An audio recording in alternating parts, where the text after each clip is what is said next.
In May, Webb snatched a little girl at random from her mother's arms while they were on an evening walk in Fort Worth. Prosecutors say he then sexually assaulted her in the following hours. I scoped it out pretty good, and I know I missed somebody because when I pushed the woman and grabbed her, I heard somebody screaming. I heard somebody screaming. He admitted to the crime while police interrogated him. Prosecutors released 2 clips of that video confession after sentencing. What did you say to scare her, Michael? I told her that if she said anything, that I would do something to her parents. And if I was in jail, I would have my friends to do it. A moving car, a mother screaming, and 8 seconds of doorbell footage that will turn an ordinary Saturday evening into a race against time. Right now, you are hearing the exact moment an 8-year-old girl named Salem Sabatka was torn from her mother's arms on a residential street in Fort Worth, Texas. The audio is raw, the terror is real, and what you cannot see yet is the gray Ford sedan disappearing into the dusk with a child who has roughly 7 hours left before her fate is sealed. You clicked on this documentary because you wanted answers to an impossible question. How does a stranger snatch a child in broad daylight in a good neighborhood while her mother fights back with everything she has? And how does that child come home alive?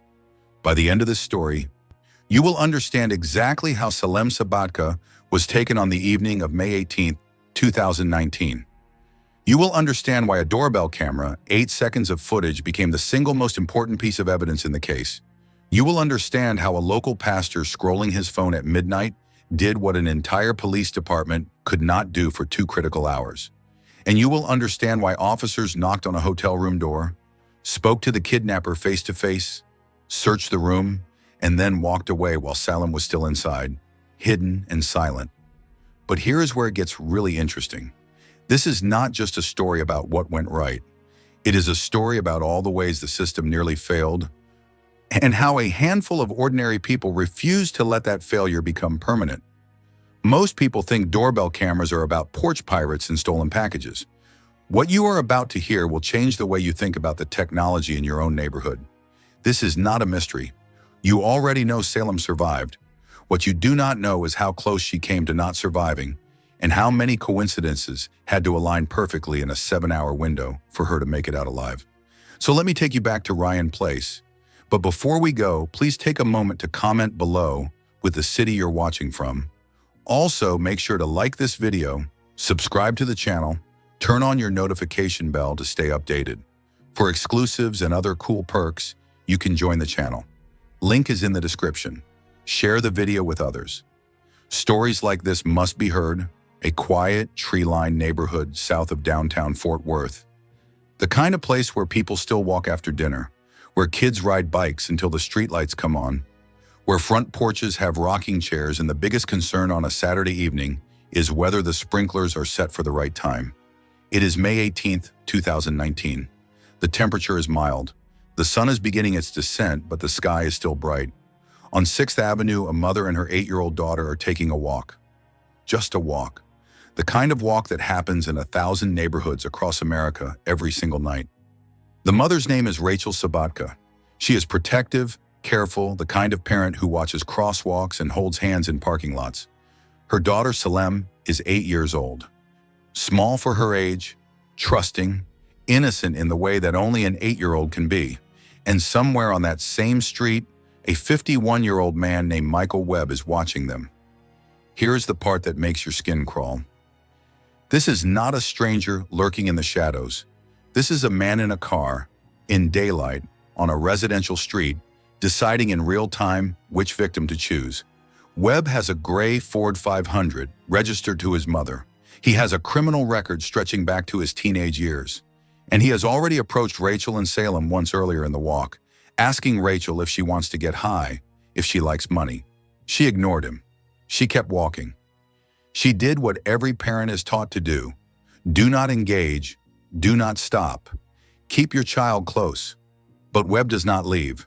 He circles back. And this time, he does not ask permission.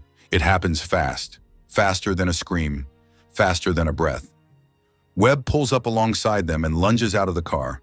He grabs Salem by the arm, by the torso, and begins dragging her toward the open car door. Rachel does not freeze.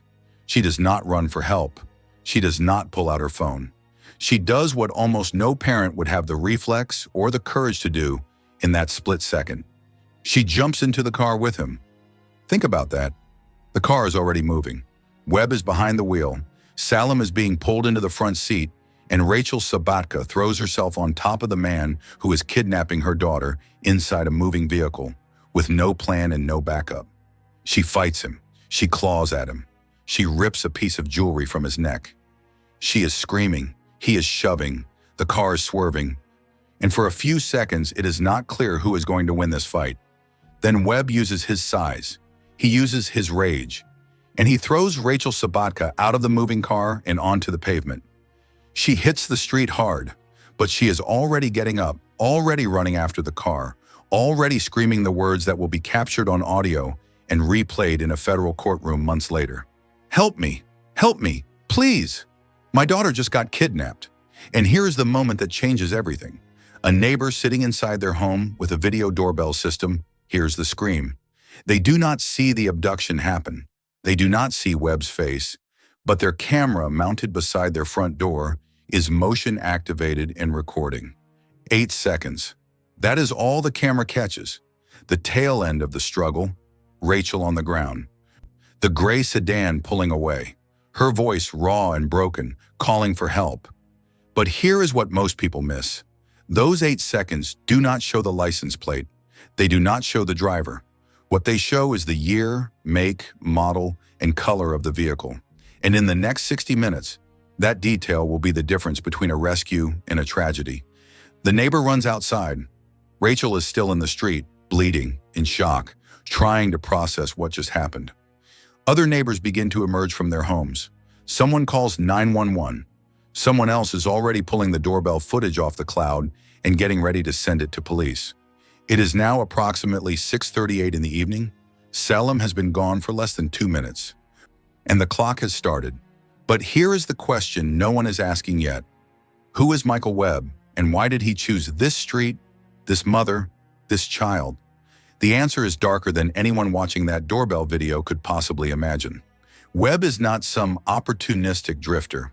He is a transient with a violent criminal history spanning decades. He has priors. He has patterns. And according to federal prosecutors, he has been escalating.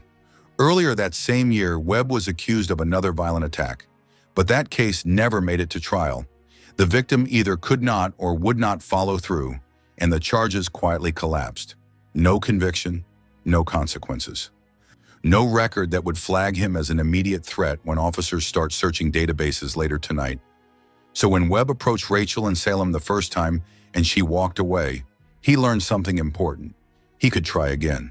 And when he circled back and grabbed Salem by force, he learned something even more dangerous. He could win. Now he is driving east out of Ryan Place with an 8-year-old girl in his car, and no one on earth except Rachel Sabatka knows it has even happened yet. This is the part where most true crime stories would cut to the police response. Sirens, helicopters, roadblocks. But that is not how this case unfolds. Because in the first 30 minutes after the abduction, no one is entirely sure what they are dealing with. Is this a custody dispute? A carjacking gone wrong? A mental health crisis? Officers arrive at 6th Avenue within minutes of the call. They find Rachel injured, disoriented, and telling a story that sounds almost too brazen to be true.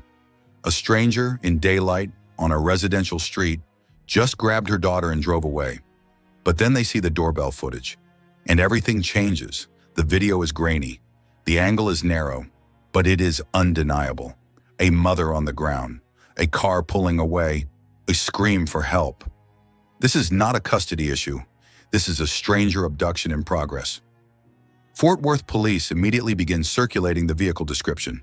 A gray Ford 500, 4 doors, sedan, possibly late 2000s model. They pull a still frame from the doorbell video and start pushing it out through every channel they have.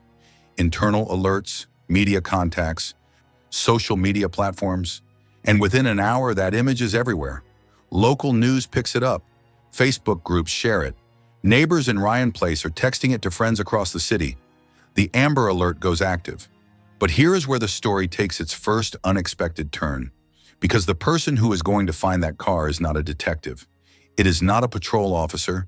It is not even someone trained in search and rescue. It is a pastor named Jeff King, sitting in his living room in Keller, Texas, scrolling through his phone. Jeff King is the lead pastor at Bear Creek Bible Church. He is in his 40s, married, a father himself. He knows the Sabatka family, not well, but enough to recognize the name when he sees it attached to an Amber Alert on his Facebook feed. Most people, when they see an Amber Alert, feel a pang of sympathy and then keep scrolling. Maybe they share the post. Maybe they say a prayer, but they do not get in their car and start driving around looking for the vehicle. That would be strange. That would be over the top. That would be the kind of thing that only happens in movies. But Jeff King does exactly that. He looks at the image of the gray Ford 500. He thinks about Salem, 8 years old, somewhere in the dark, with a man who has already proven he is willing to use violence. And he makes a decision that will save her life. He calls a friend. He explains what he is thinking. And together, they get in a car and start searching hotel parking lots. Now, let me pause here and explain why this matters. Because this is not just a feel-good story about a good Samaritan. This is a story about the gap between what law enforcement can do and what ordinary citizens are willing to do when the system is moving too slow. At this point, it is late evening, moving toward midnight. Detectives are mapping likely routes. They are checking traffic cameras. They are running registrations for every gray Ford 500 in the region. This is good police work. This is necessary police work. But it is slow. Jeff King, on the other hand, is not bound by jurisdiction or procedure. He does not need a warrant. He does not need probable cause. He just needs to drive through a parking lot and look. So he starts close to Ryan Place and works outward. He checks budget motels, extended stay hotels, anywhere a transient might go if he needed a room for a few hours and did not want questions. And here is where the story starts to feel almost supernatural. Because within 2 hours of starting his search, Jeff King pulls into the parking lot of a Wood Spring Suites in Forest Hill, Texas, 9 miles from where Salem was taken. And there, under a dim parking lot light, is a gray Ford 500 that matches the description. He does not approach it. He does not touch it. He calls the police immediately, and within minutes, officers are on the scene. This should be the rescue. This should be the moment Salem is found, safe and sound, and Michael Webb is taken into custody.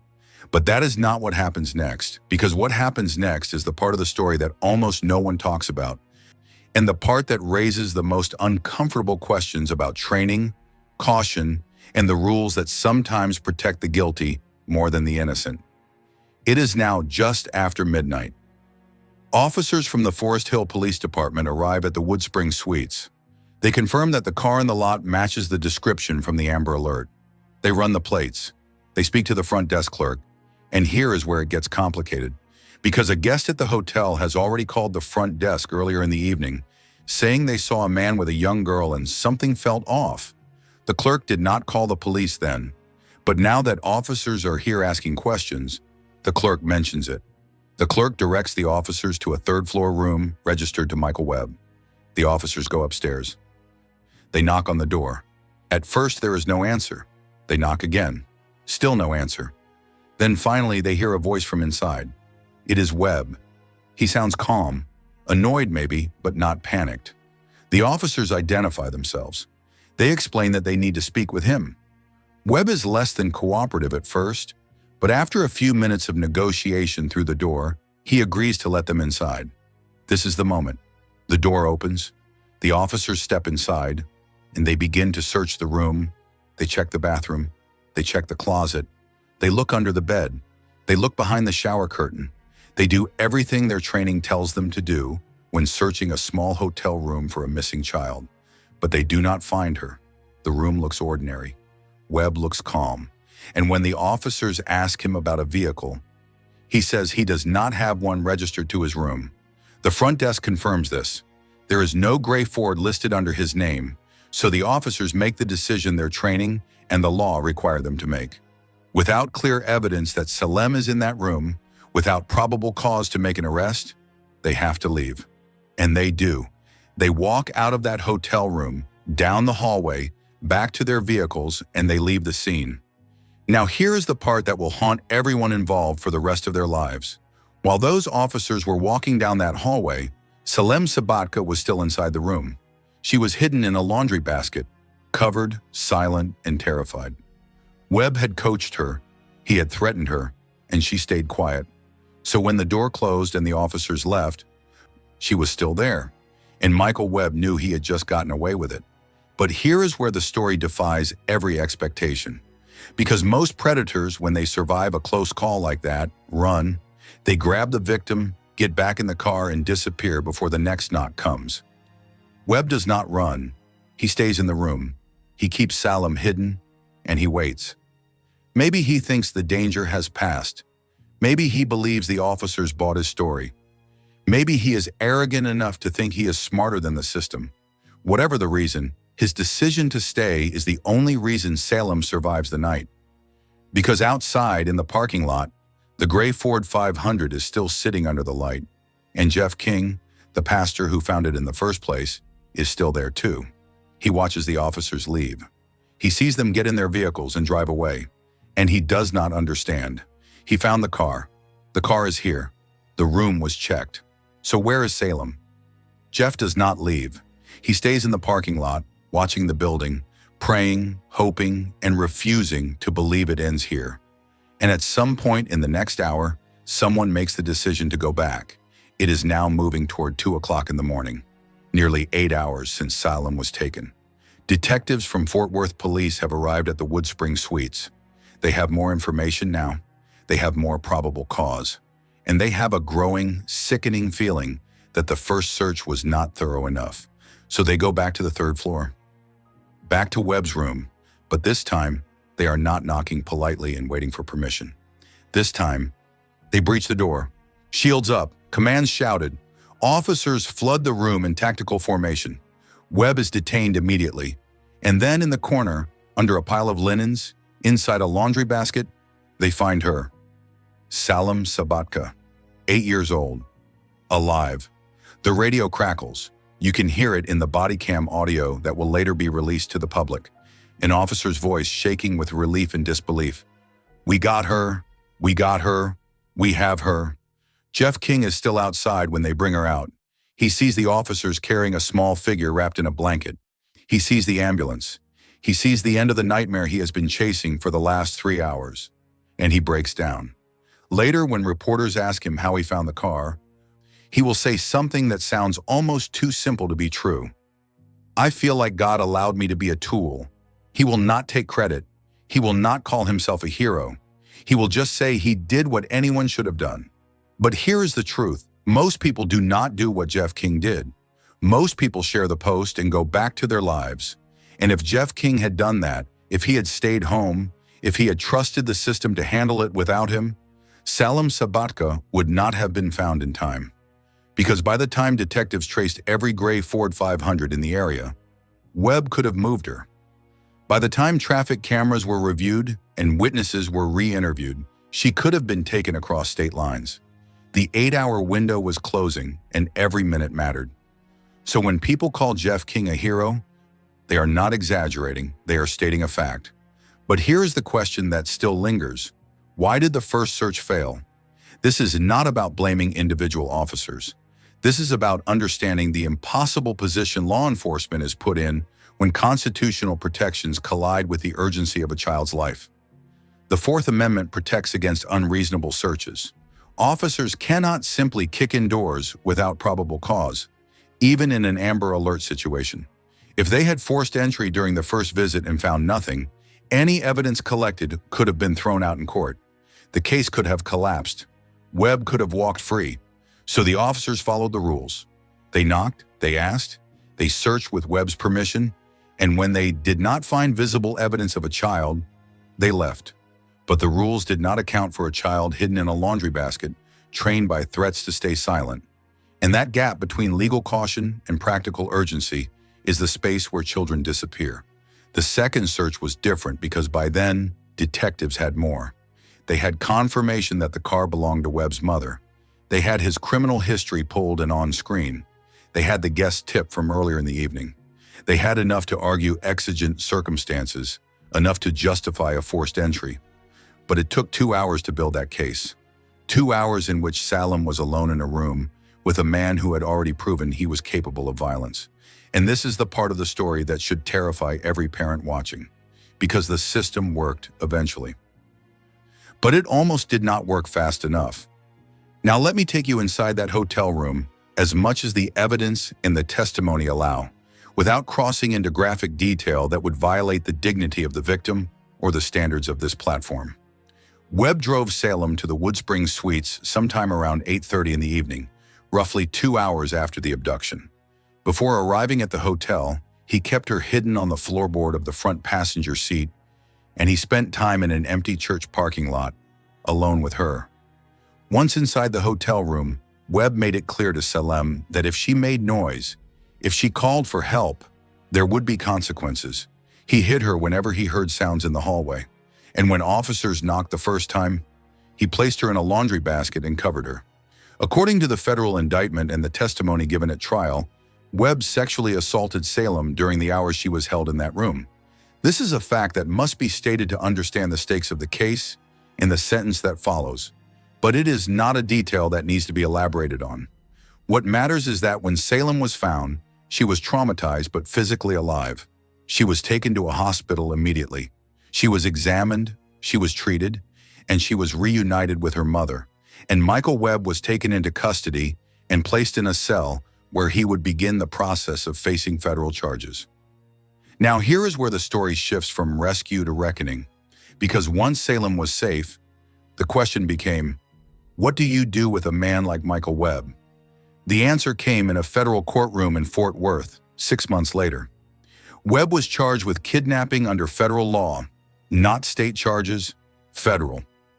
This is important because federal kidnapping statutes carry much harsher penalties than state-level offenses, and federal prosecutors have resources and jurisdiction that local district attorneys do not. The trial was held in September of 2019. Federal prosecutors presented the doorbell footage. They presented the body cam footage from the rescue. They called Salem Sabatka to the stand, and she testified about jumping into the car and fighting Webb while he was driving. They called the officers who found Salem in the laundry basket.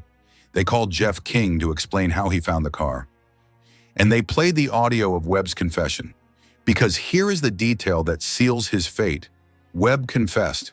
In a 3-hour recorded interview with FBI Special Agent Chris Thompson and Fort Worth Police Detective Amy Heisey, Michael Webb admitted to kidnapping Salem. He admitted to taking her to the hotel. He admitted to assaulting her. And he admitted that his intention was to keep her long-term. That last part is critical, because under federal law, kidnapping with intent to hold a victim for an extended period, particularly when coupled with sexual assault of a minor, triggers the most severe sentencing guidelines available. The jury deliberated for less than 15 minutes. 15 minutes to review 8 hours of terror, a mother's testimony, a child's trauma, and a confession that left no room for doubt. Guilty. Sentencing came 2 months later, in November of 2019. Federal Judge Reed O'Connor presided. Defense attorneys asked for 20 years. Prosecutors asked for life. Judge O'Connor handed down a life sentence. But before he did, he made a statement that needs to be heard in full context. He explained that Michael Webb's criminal history dated back to his teenage years. He explained that since being incarcerated awaiting trial, Webb had continued to be violent, fighting with personnel and stabbing 4 people with a 16-inch shank. And then Judge O'Connor said something chilling. Society is not prepared to deal with Michael Webb outside of prison. That is not hyperbole. That is not a judge grandstanding. That is a sober assessment from someone who has reviewed decades of criminal behavior and seen a pattern that cannot be rehabilitated. The life sentence was the maximum penalty available under federal law. It means Michael Webb will die in federal prison. There is no parole in the federal system. There is no early release for good behavior when you are convicted of kidnapping and sexually assaulting a child. And even after the federal conviction, county prosecutors indicated they would not drop the pending state-level sexual assault charges, which means if somehow the federal conviction were ever overturned on appeal, the state of Texas is waiting with another case, Michael Webb will never walk free again. But here is the question this case forces us to ask. How did he get to Salem in the first place? Because this was not his first offense.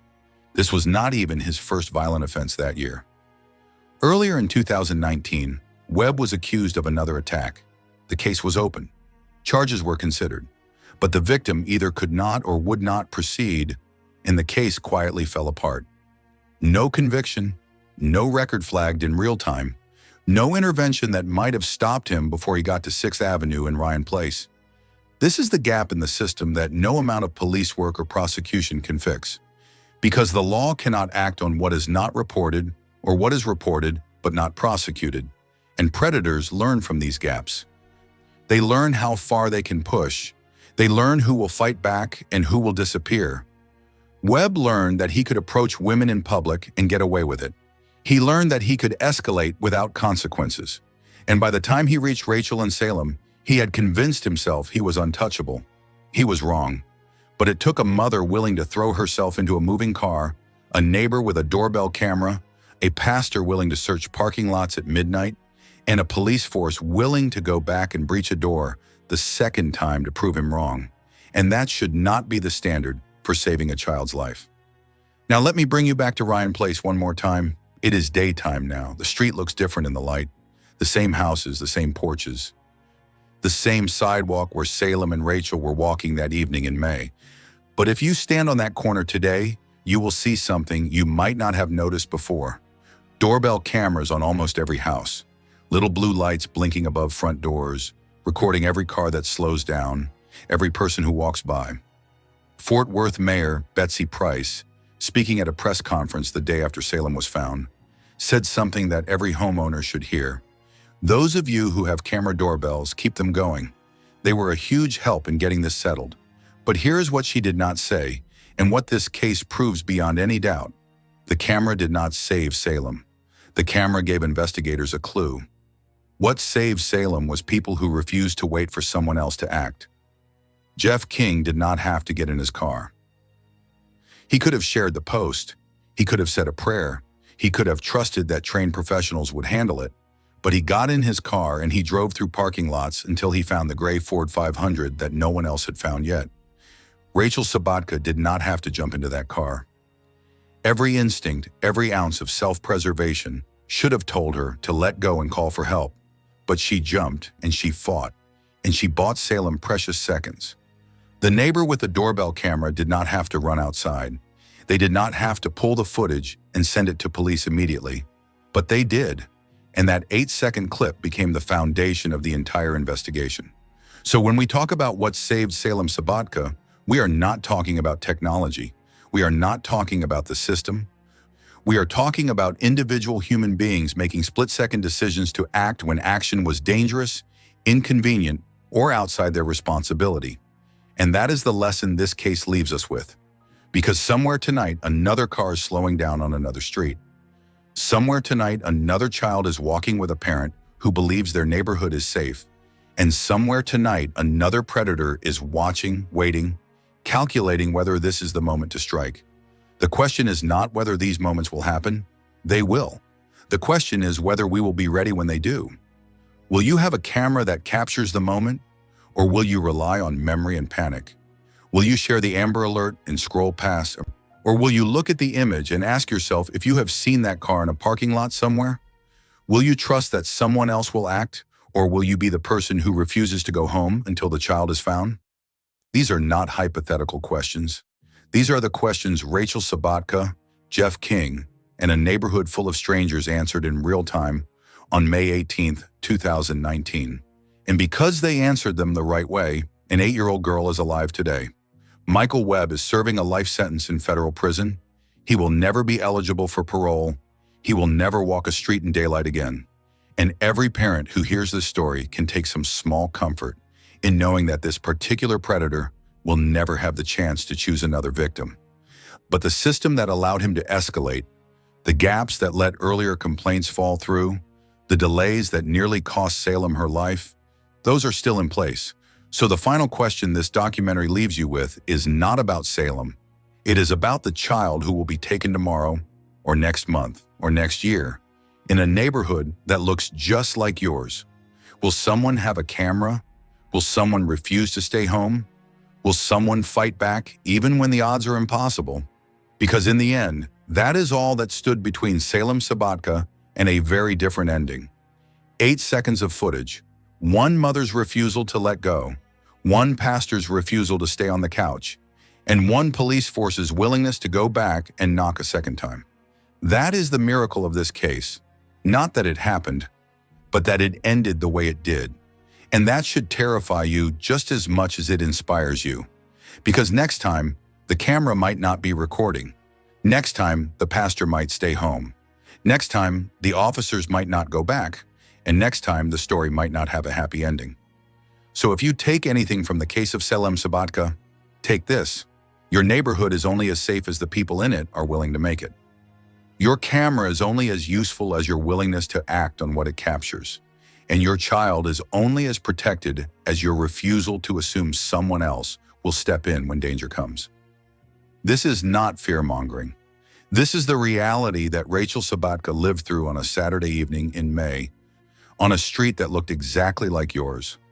And the only reason she got her daughter back is because a handful of people refused to let the story end any other way.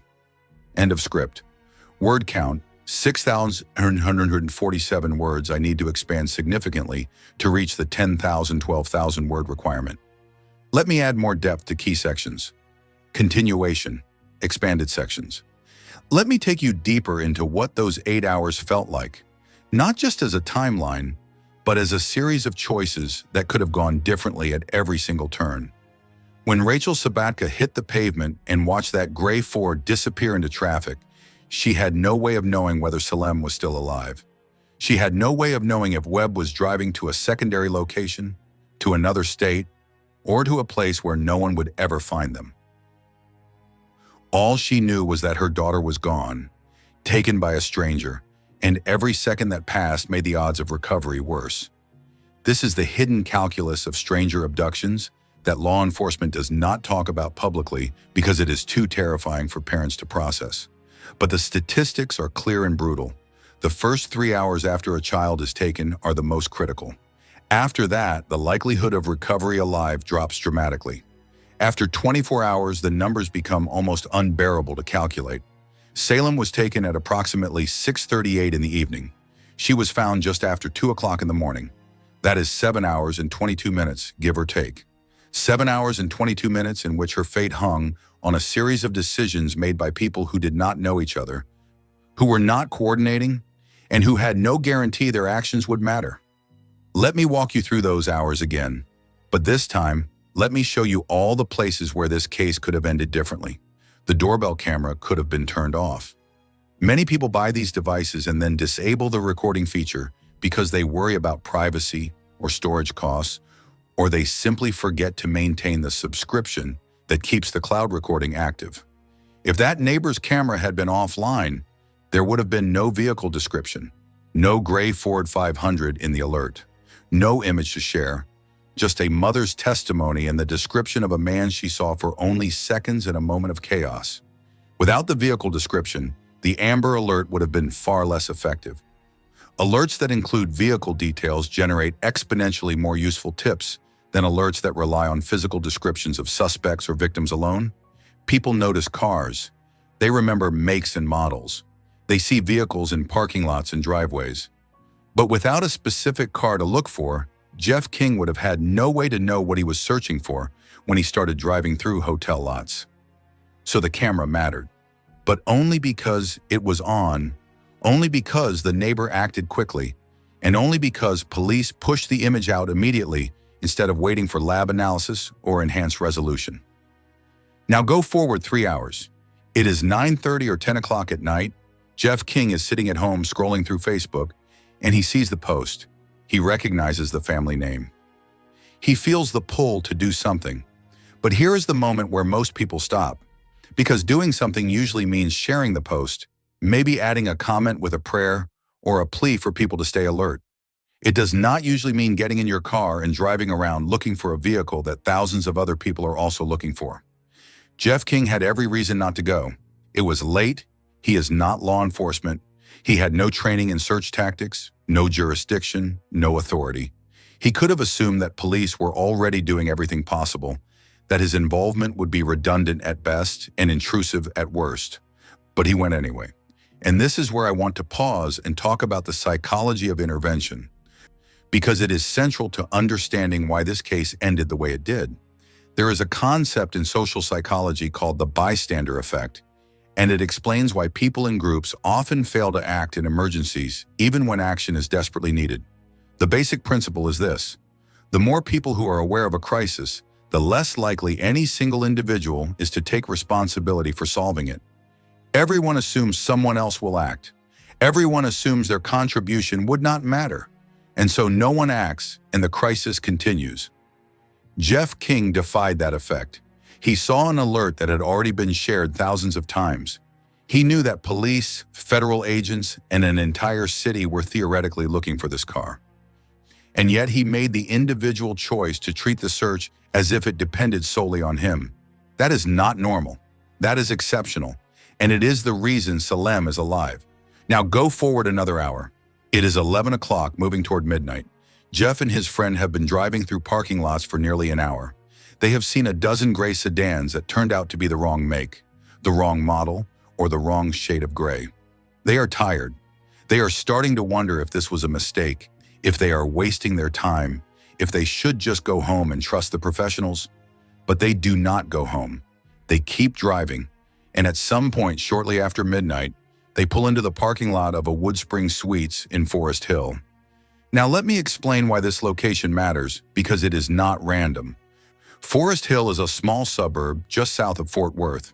It is close enough to Ryan Place to be reachable within 20 minutes of driving, but far enough to be outside the initial search perimeter that police set up in the first hour. The Woodspring Suites is an extended stay budget hotel, the kind of place where you can rent a room by the week, where the front desk does not ask many questions, and where transient populations come and go without drawing attention. For someone like Michael Webb, it is the perfect place to disappear. Jeff King does not know any of this when he pulls into the lot. He is not profiling locations based on criminal behavior patterns. He is just checking hotels that are cheap and close to the abduction site, operating on instinct and prayer. And then he sees it. A gray Ford 500, parked under a dim light with damage to the bumper that matches the image from the Amber Alert. His heart is pounding. His hands are shaking, because he knows in that moment that he has just found the most important piece of evidence in a case that has consumed an entire city for the last 5 hours. He does not approach the car. He does not touch it. He does not try to look inside. He calls the police immediately and gives them the location. And within minutes, officers from the Forest Hill Police Department are on the scene. Now here is where the story becomes painful, because what happens next is the failure that almost cost Salem her life. The officers arrive and confirm that the car matches the description. They run the plates and learn that it is registered to a woman with the last name Webb. They speak to the front desk clerk, who mentions that a guest called earlier in the evening, saying they saw a man with a young girl and something felt wrong. So the officers have a car that matches the Amber Alert, a last name connected to the vehicle, and a witness report of a man with a child. That is more than enough to justify knocking on a door and asking questions. They go to the third floor and knock on the room registered to Michael Webb. At first, there is no answer. They knock again, louder this time, identifying themselves as police. Finally, after what feels like an eternity, they hear a voice from inside. It is Webb. He sounds calm, not panicked, not afraid, just annoyed that someone is knocking on his door in the middle of the night. The officers explain that they need to speak with him, that there is a vehicle in the parking lot that matches the description of a car involved in a child abduction, and that they have reason to believe he may have information. Webb does not open the door immediately. He talks to them through the door for several minutes, claiming he does not know what they are talking about, that he does not have a car, that he has been in his room all night. But eventually, under continued pressure, he unlocks the door and lets them inside. And this is the moment where everything hinges on training, protocol, and the Fourth Amendment. The officers step into the room and begin to search. They are looking for an 8-year-old girl, small, blonde, last seen wearing specific clothing. They check the bathroom. They check the closet. They look under the bed, behind the shower curtain, inside cabinets. But hotel rooms are small. There are only so many places an 8-year-old child can hide. And as the officers search, they are watching Webb, reading his body language, looking for signs of deception or panic. Webb is calm, too calm maybe, but calm is not evidence. Calm is not probable cause. The officers do not find Salem. They do not see her. They do not hear her. And after several minutes of searching, they have a decision to make. They can stay and continue questioning Webb, demanding to know why his mother's car is in the parking lot when he claims he does not have a vehicle. They can call for backup and detain him while they wait for more information.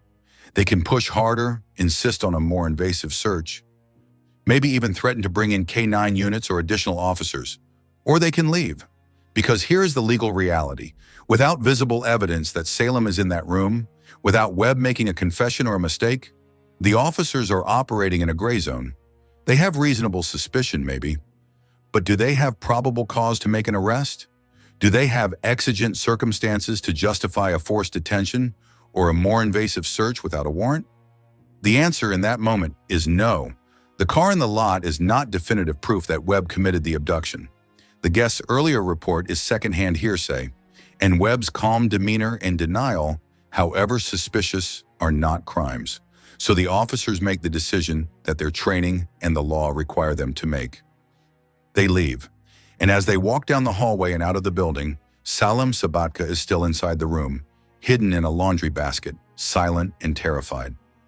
Now, I need to be very clear about something, because it would be easy to watch this case and conclude that the officers made a mistake, that they failed, that they should have known Salem was in that room and should have done more to find her. But that conclusion ignores the legal and practical realities of law enforcement in the United States. Officers are trained to respect constitutional rights, even in crisis situations. They are trained to avoid violating the Fourth Amendment because violations lead to evidence being suppressed, cases being dismissed, and guilty people walking free. They are trained to balance urgency with legality, and that balance is extraordinarily difficult when a child's life is at stake. If the officers had forced their way into that room without sufficient probable cause, if they had detained Webb without legal justification, and if they had found Salem through a search that violated his rights, a defense attorney would have had grounds to argue that the evidence was fruit of the poisonous tree. The confession Webb later gave could have been suppressed. The physical evidence collected from the room could have been excluded, and Michael Webb, despite being guilty, could have walked out of a courtroom a free man. That is the nightmare scenario that every law enforcement officer is trained to avoid. And that is why the first search ended the way it did. But here is the part that makes this case so haunting. The officers were right to follow the law, and they were also wrong to leave. Both things are true at the same time. And that impossible tension is what nearly killed Salem Sabatka. So when the officers walk out of that hotel room and get back in their vehicles, they do not know they have just left an 8-year-old girl alone with her kidnapper. They do not know that she is less than 15 feet from where they were standing, hidden under linens, holding her breath, praying they would find her. All they know is that they followed protocol, they searched the room, and they did not find evidence sufficient to justify an arrest. And Michael Webb, standing in that hotel room after the door closes, knows that he just won, but he does not know that outside in the parking lot, Jeff King is still there. Jeff watches the officers leave. He watches them get into their patrol vehicles and drive away. And he does not understand what just happened. He found the car. The car is still here. The officers went inside, presumably to the room where the suspect is staying, but they are leaving without Salem. They are leaving without an arrest. Jeff calls his wife. He explains what he is seeing. She tells him to come home, that he has done everything he can, that the professionals are handling it now. But something in his gut tells him this is not over. The gray Ford is still in the lot. If Webb was going to run, if he was going to move Salem to another location, he would need that car. And as long as the car is here, there is still a chance. So Jeff stays. He parks where he can see the hotel entrance in the car. He keeps his phone charged, and he waits. He does not know it yet, but his decision to stay is about to become the second miracle of the night. Because his presence in that parking lot His refusal to leave is about to force a series of conversations among law enforcement that will lead to the second search. While Jeff is sitting in his car, detectives from Fort Worth Police are reviewing the information from the first search. They have the officer's report. Room searched, no child found, suspect cooperative but evasive, vehicle still on scene. But they also have new information coming in.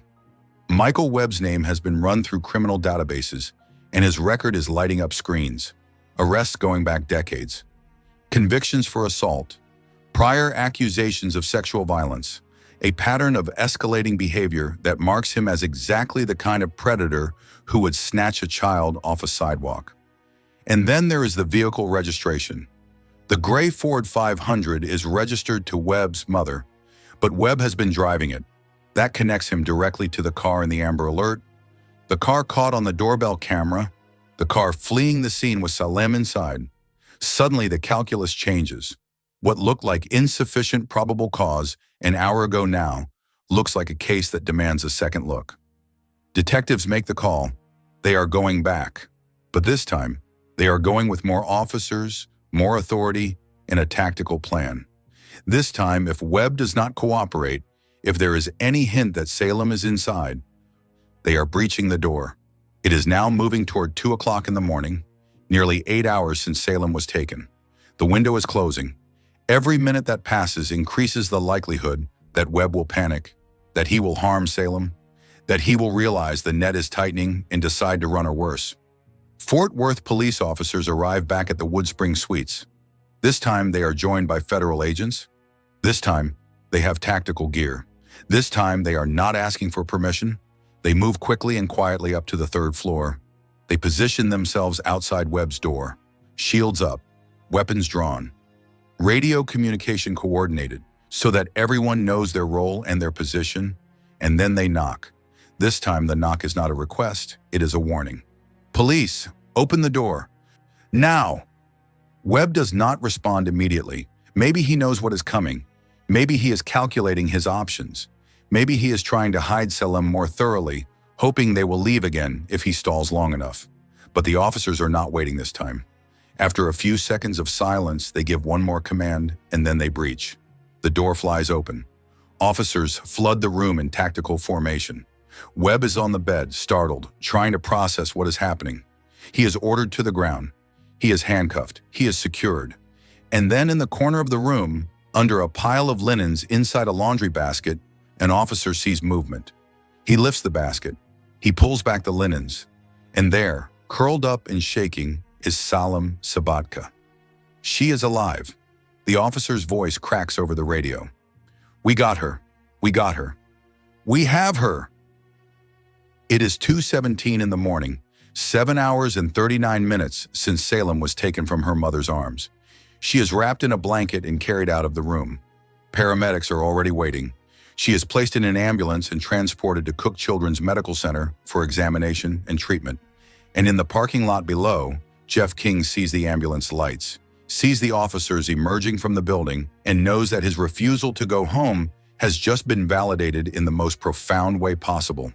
He will later tell reporters that he felt God leading him to that parking lot, that he could not explain why he kept searching, except that he felt a pull he could not ignore. He will say that he was just a tool, that the glory belongs to God, not to him. But here's the truth that needs to be said plainly. Jeff King saved Salem Sabatka's life. Not metaphorically, not symbolically, literally. Without him, the car would not have been found when it was. Without him, the connection to the Woodspring Suites would have taken hours longer to establish. Without him, Webb would have had more time to move Salem, to hurt her further, or to make decisions that would have ended this story very differently.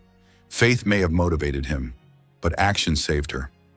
Now let me take you forward 6 months to a federal courtroom in downtown Fort Worth.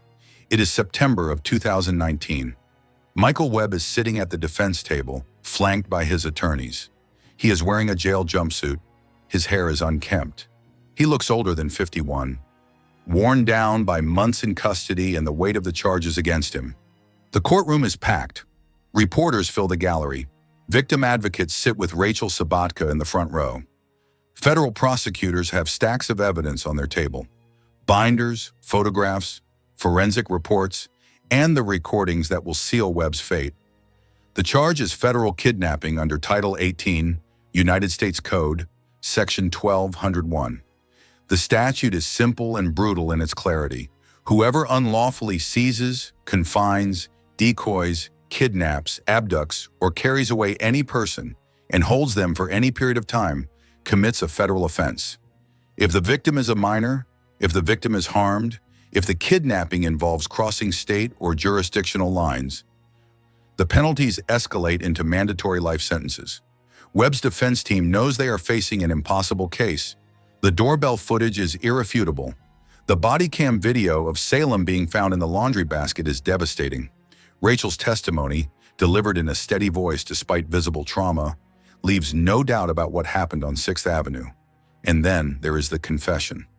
On May 21st, 2019, 2 days after Salem was found, FBI Special Agent Chris Thompson and Fort Worth Police Detective Amy Heisey sat down with Michael Webb in an interview room and turned on a recorder. For 3 hours, they walked him through the events of May 18th. Webb admitted to seeing Rachel and Salem walking. He admitted to approaching them earlier in the evening and being rebuffed. He admitted to circling back, grabbing Salem, and driving away while Rachel fought him from inside the car. He admitted to stopping in an empty church parking lot before going to the hotel, where he was alone with Salem for an extended period. He admitted to taking her to the Wood Springs Suites and hiding her when officers knocked the first time. And then, in a statement that chilled everyone in that interview room, Webb admitted that his intention was to keep Salem long-term, not to release her, not to drop her off somewhere safe, to keep her. Federal prosecutors play that audio in the courtroom. The jury listens in silence. Some of them are visibly shaken. One juror wipes tears from her eyes. Webb's attorneys have no effective rebuttal. They cannot challenge the confession. It was given voluntarily, without coercion, and recorded in full. They cannot challenge the physical evidence. Forensic reports confirm Salem was in the hotel room and in the car. They cannot challenge the eyewitness testimony. Rachel saw him, fought him, and lived to identify him. All they can do is ask the jury for mercy in sentencing. They argue that Webb had a difficult childhood, that he suffers from addiction, that he deserves a chance at rehabilitation. The jury is not persuaded. On September 25, 2019, after less than 15 minutes of deliberation, the jury returns a verdict: guilty on all counts. Sentencing is scheduled for November. In the 6 weeks between conviction and sentencing, Webb remains in federal custody, awaiting transfer to a permanent facility. And during those 6 weeks, his behavior reveals something that will ultimately influence the judge's final decision. Webb gets into altercations with other inmates. He fights with correctional staff. And in one incident that will be cited at sentencing, he fashions a 16-inch shank from materials in his cell and uses it to stab 4 people. 4 people. While awaiting sentencing for kidnapping and sexually assaulting a child, Michael Webb commits 4 more acts of violence. When federal judge Reed O'Connor takes the bench on November 13, 2019, he has all of this in front of him. He has the trial record. He has the pre-sentencing report. He has Webb's criminal history dating back to his teenage years. And he has the incident reports from the detention center documenting Webb's continued violent behavior even after conviction. The defense asks for 20 years. They argue that Webb is capable of change, that 2 decades in prison would be sufficient punishment and deterrence. Federal prosecutors ask for life. They argue that Webb has proven over and over across decades that he is incapable of living in society without harming others. They argue that the only sentence that protects the public is one that ensures Michael Webb never walks free again. Judge O'Connor listens to both sides. He reviews the evidence one more time. And then he delivers a statement that will be quoted in news coverage across the country. Society is not prepared to deal with Michael Webb outside of prison. He sentences Webb to life in federal prison without the possibility of parole. The courtroom erupts in a mixture of relief and emotion. Rachel Sabatka weeps. Victim advocates embrace her. Reporters rush to file their stories. Michael Webb, 51 years old, will spend the rest of his natural life behind bars. He will never be eligible for early release. He will never see the outside of a prison again.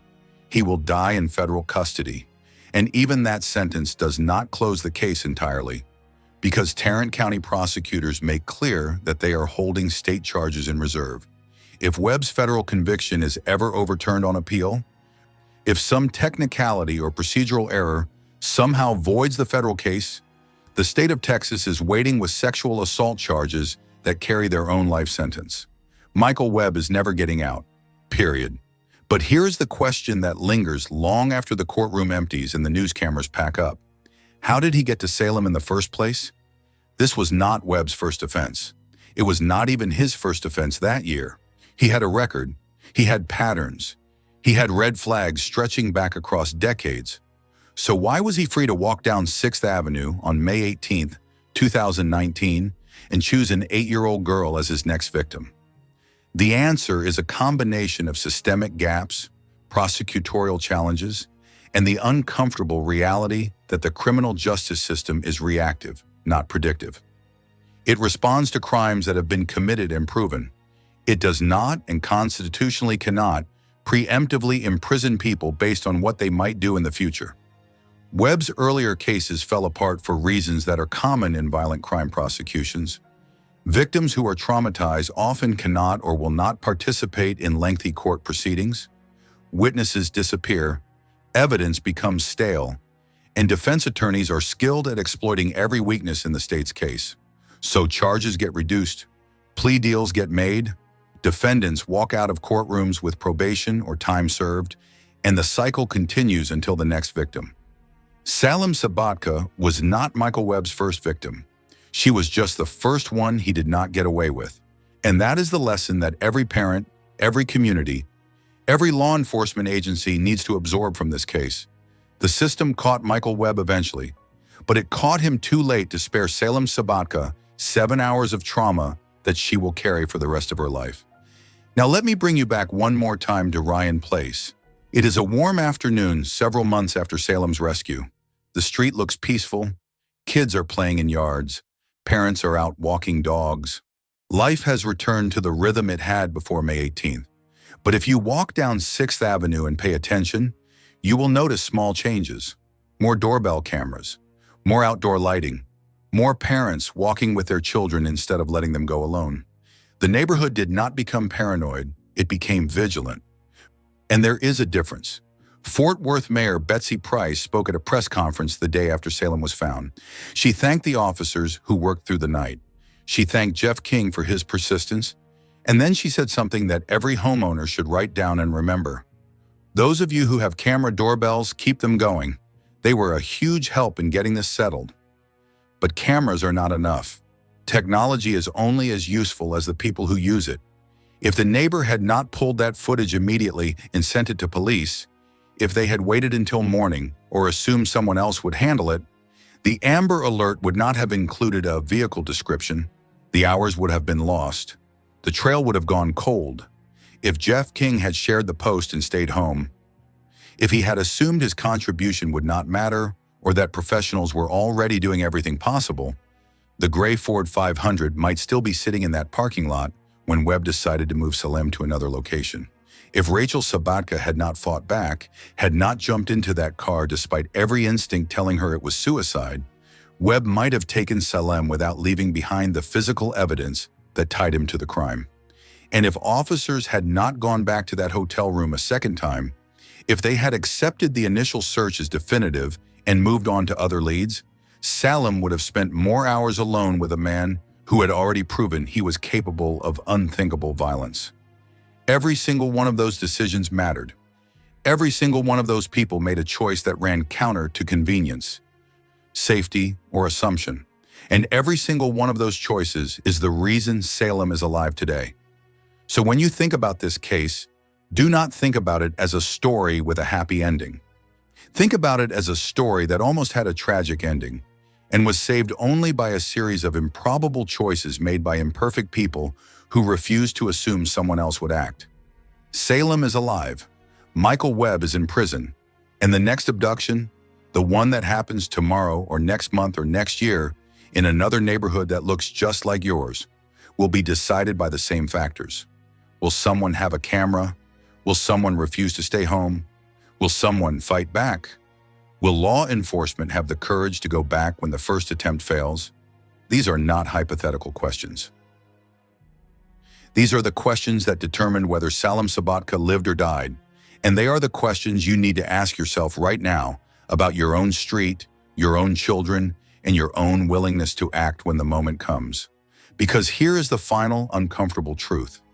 The only thing standing between your child and a predator like Michael Webb is the willingness of ordinary people to do extraordinary things when the system is too slow, too cautious, or too constrained by rules that protect the guilty as much as the innocent. That doorbell camera on your porch is not a passive security device. It is a witness that cannot be intimidated, cannot forget, and cannot be silenced. But it is only useful if you check it, maintain it, and act on what it records. That Amber Alert on your phone is not a public service announcement. It is a plea for help from a family whose worst nightmare is unfolding in real time. But it is only effective if you read it, remember it, and act when you see the vehicle or the face it describes. And that instinct you feel when something looks wrong, when a man seems too interested in a child, when a car slows down for too long near a playground, that instinct is not paranoia. It is pattern recognition honed by millions of years of evolution to keep our young safe. But it is only protective if you trust it and act on it. Salem Sabatka should not have needed a doorbell camera to save her. She should not have needed a pastor willing to search parking lots at midnight. She should not have needed her mother to risk her life fighting a predator in a moving car. She should have been safe walking down her own street in broad daylight, but she was not. And the reason she survived anyway is because a handful of people refused to accept that the system would protect her on its own. That is the real story of Salem Sabatka. Not that she was saved, but that she was saved by people who had no obligation to act, who gained nothing from their involvement, and who chose to act anyway because it was the right thing to do. Jeff King did not have to leave his house. Rachel did not have to jump into that car. The neighbor did not have to pull that footage. The officers did not have to go back a second time. But they did, and that is why Salem is alive. So the next time you see an Amber Alert, do not just share it. Look at it. Study the vehicle. Study the face. And ask yourself, have I seen that car in my neighborhood? In my office parking lot? At the grocery store? The next time you feel uneasy about someone watching children at a park, do not dismiss it as paranoia. Trust your instinct. Make your presence known. Take a picture of the vehicle if you can. Call the non-emergency line and report what you see. And the next time your doorbell camera captures something strange, do not wait until morning to review it. Check it immediately. Save the footage. And if it shows something criminal, send it to police without delay. These small actions, these tiny deviations from convenience and routine, are the difference between the stories that end with rescue and the stories that end with funerals. Salem Sabatka is 15 years old now. She is growing up. She is healing. And she is alive because of 8 seconds of doorbell footage, one mother's refusal to let go, one pastor's refusal to stay home, and one police force's willingness to admit the first search was not enough. That is the miracle of this case. That is the lesson. And that is the challenge this story leaves with you. Because somewhere tonight, another car is slowing down on another street. And the only question that matters is whether the people on that street will act the way the people of Ryan Place in Fort Worth acted on May 18th, 2019. Will you be the neighbor who checks the camera? Will you be the pastor who leaves the house? Will you be the parent who fights back? Will you be the officer who goes back a second time? Or will you be the person who assumed someone else would act, who trusted the system to work without your help, and who later wondered if one small choice might have made all the difference? The case of Salem Sabatka does not answer that question for you. It just shows you what happens when people choose to act instead of assuming. And it leaves you with 8 seconds of footage, 7 hours of terror, and one undeniable truth. Your neighborhood is only as safe as you are willing to make it.